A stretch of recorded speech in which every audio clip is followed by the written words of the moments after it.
All right. Hey, you two, I'm Lucky, and this is the week to farm for this S tier hand cannon, the Ancient Gospel from the Garden of Salvation raid. Now, I know what you might be thinking, Lucky, you are insane. Why would I do the old Garden of Salvation raid? This hand cannon's been out for a very long time. Why now? Why now would I be interested in this hand cannon? And the reason why is because Bungie started this season doing a weekly featured raid, and with it being the weekly feature raid, you can repeatedly beat the exact encounter where the hand cannon drops, and there's only 3 drops from this encounter. You have the Consecrated Mine encounter that drops the Ancient Gospel, the Sacred Providence, and a chest piece. So you basically get a 33% chance for this weapon to drop for you, and if you don't get it, you get the Sacred Providence, which is another S tier PvP pulse rifle, and pulse rifles are so very good, as we saw last weekend in Trials. And if that didn't sweeten the deal enough for you, the challenges are unlocked for every single checkpoint and every single encounter. So as long as you beat it with the challenge, where basically you just have to bank only 10 motes at a time, you can't bank 5 motes at a time, you have to do 10, 10, and 10, you get double drops from every single completion. And it's extremely easy to one-phase this. Just throw on Storm Chaser. You basically can't mess it up. It's so easy to one-phase this encounter. Just look at all this loot I got from just a few hours of grinding this. Doing actually. Hand cannon and pulse.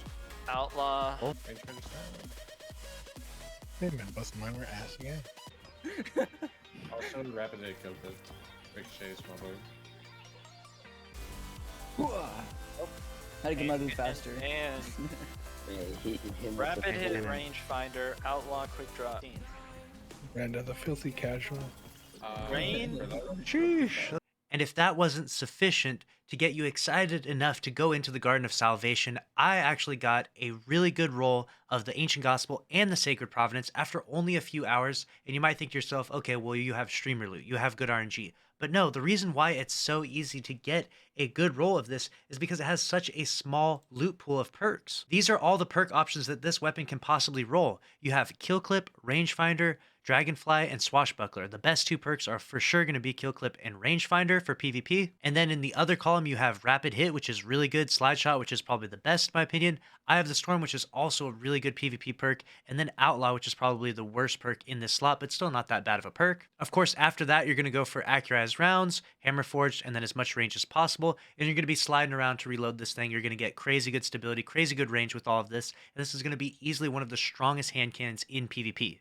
It's no secret that this is one of the best hand cannons for PvP. Everyone has said this for a very long time. The only issue is that no one really wanted to farm it. And previously, what you had to do was get all the way to that checkpoint in the Garden of Salvation, and then you had to beat it 3 times for a chance to get it on 3 different characters, and that was it for the entire week. No one really had the motivation or the desire to do that. Until now. Now is definitely the time to get in there and do that. Personally, I'm super excited to take the role that I got this week. I got a Slide Shot Rangefinder, I got Steady Rounds, Full Bore, and Range Masterwork. I cannot wait to take this into Trials this weekend. I'm really stoked for this. And if it's a really big map, you can also take in the Sacred Providence, which is one of only 2 pulse rifles that actually fires the 4-round aggressive burst style. Because they fire 4-round bursts, they are a very consistent 2-burst inside PvP and some of the most lethal PvP weapons to use. If I had this exact role last weekend Trials, I would have never used No Time to Explain. I have a Stability Masterwork on this, Arrowhead Break, Ricochet Rounds, Rangefinder, and Headseeker.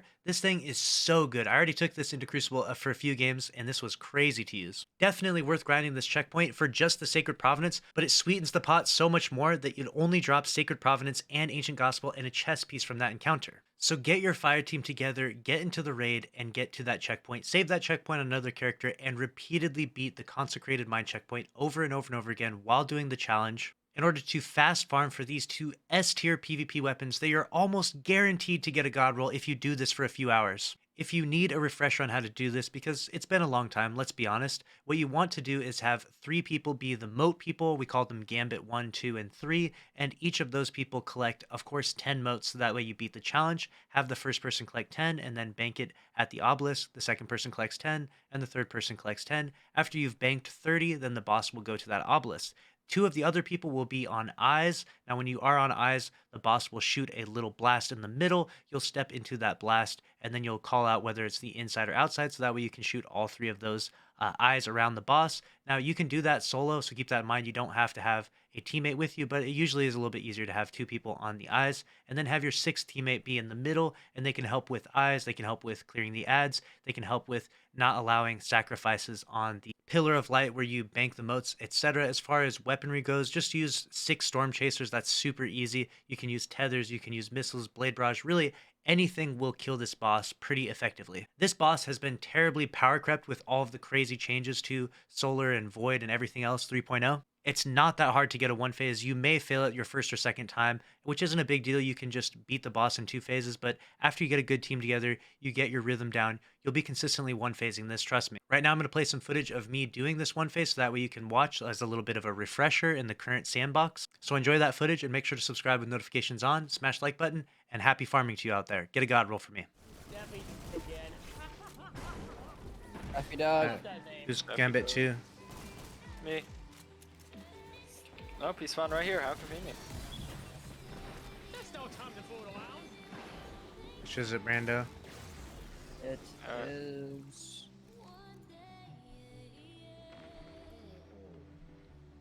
Outer. Follow me, Dwayne. We're going to DPS. Already? Yep. Wow, I know that was so quick. I'm gonna have a fun time in here. Oh yeah, I think I'll be up. Oh! It got me, Brando. Damn. I literally, Who's making that noise? there's like 5 exploders. Hi, boss. Hey, bubble. Hey,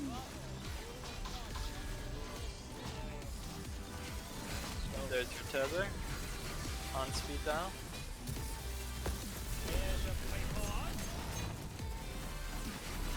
Alright, step forward. That was a clean shot. I just don't care. Kept it and shipped it. Please succeed, no scope, busy shot. Let's go.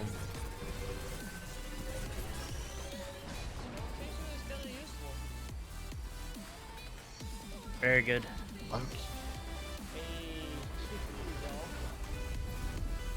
Ancient Gospel. Another season rank up and chestplate.